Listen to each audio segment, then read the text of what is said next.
黄贯中是谁？他本人常说的一句话是：虽然很多人不认识我，但当音乐响起，我想很多人会记起那个时代。在 Beyond 乐队所代表的香港流行乐的黄金时代，其主音吉他手黄贯中被称为三子时期的主心骨。直到今天，他依旧在音乐圈长跑，保持着超长待机的创作力，反叛的外表下依旧有一颗能量巨大的内心。追随他的音乐轨迹，你会发现他徘徊于流行和小众音乐之间，与过分的商业化环境保持距离，但不反对商业化，有自身独特的音乐理念，但不沉溺于自我。他热衷于写小人物，但不拘泥于此。其实他写的都是能打动自我的人物。这位如此有独立精神的人，常常却又被周围人的名气裹挟。作为一个独立个体，我们得以看到，他不只是 Beyond 乐队的吉他手，不只是朱茵的老公，他还是一个隐逸的诗人兼艺术家，一个自由人。他一直在做音乐，他是黄贯中。黄贯中与音乐的故事并不是始于 Beyond， 也非终于 Beyond。 他天生反叛，常常公开自嘲自己天生的暴脾气，也曾分享过自己的叛逆往事。黄贯中的叛逆过往集中爆发在12岁，由于父母关系变故，家庭瓦解，爸爸要工作，照顾2个弟弟的责任突然落在了他身上。每天早上醒来见不到大人，桌上是爸爸留下的家用零钱。爸爸吩咐他照顾弟弟，他还是个孩子，自然不懂得照顾2个孩子，只能带着他们满大街跑。从那时起，他变得不想回家，开始叛逆，常常3天不回家，爸爸打骂自然是无用的。在学校，他同样是公认的坏学生，直到接触到音乐的那一刻，一切都变了。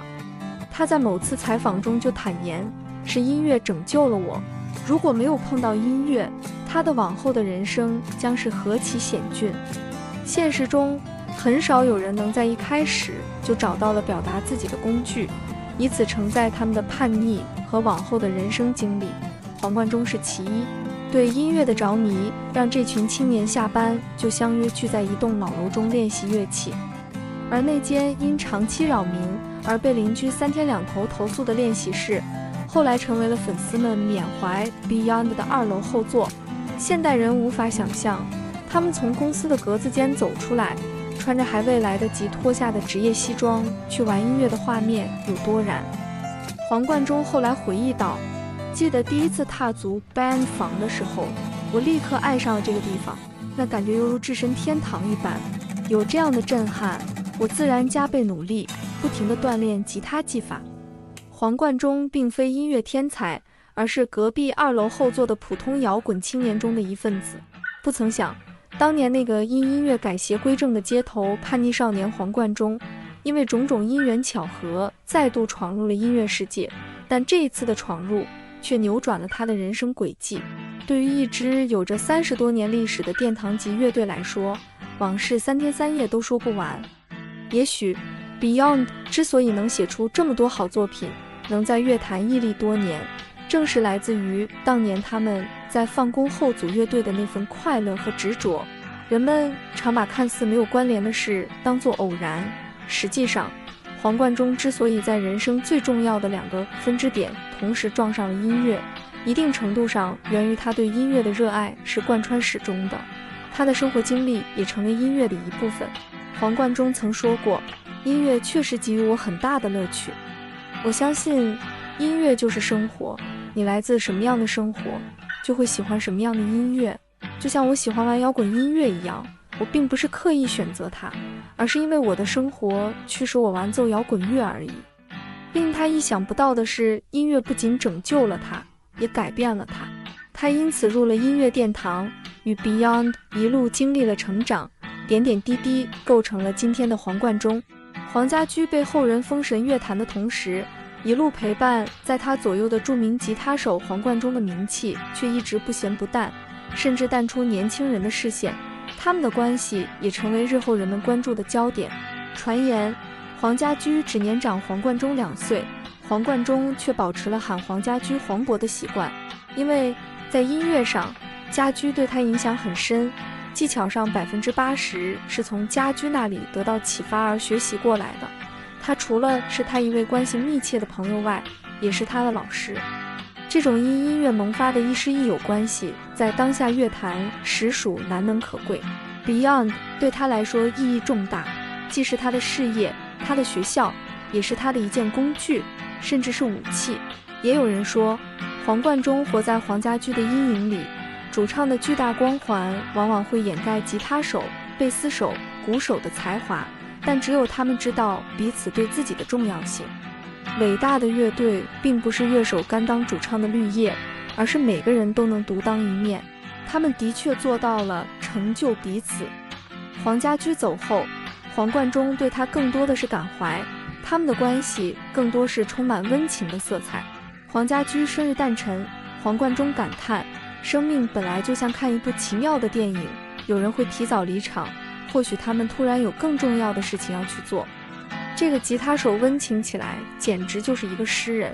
没有黄家驹时期的 Beyond 乐队，也就是三子时期，黄贯中主力了讨厌、夜长梦多、雾、星期天，然后回家等经典之作，带领乐队往更燃、更爆炸的方向发展。2005年 Beyond 举行 Beyond the Story Live 2005世界巡回告别演唱会，并宣布解散。三人继续以个人的姿态发展自己的音乐事业。尽管乐迷依旧沉浸在 Beyond 的光辉岁月里，但自从2000年后，单飞的黄贯中已经开始一个人的精彩。很多人知道黄贯中，但很少一部分人懂他。也许他的音乐曲高则和寡，时常和主流音乐圈保持距离，尽管他取得成就，也不会正襟危坐。他很少迎合大众，永远都在创造自己的东西，这一点尤为可贵。一个成熟的音乐人是可以复制自我，甚至吃情怀的老本。然而，他拒绝复制相同的成功。尽管新作可能会面临市场的冷落，或是歌迷的遗忘，很多人爱他，也有人在忘记他，但这不重要。重要的是他最终找到了自己。从一个游走在街头的叛逆少年，变成了温和又不失力量的音乐人。开始学吉他纯属热爱，然后他将热爱变成自己的事业，从一个平面设计师到成为 Beyond 的吉他手，然后成为音乐人。这个世界上有许多人听到他的音乐，感受到自身的存在。再回看他的人生，想到他为乐迷带来的能量和激励，他简直就是一个幸运儿。所以很多人说他和 Beyond 乐队的其他成员皆为草根逆袭励志的范本。其实他的成功仅仅是一段要比普通人承受更多的内心曲折的经历，他的落寞也不过是人生的一部分而已。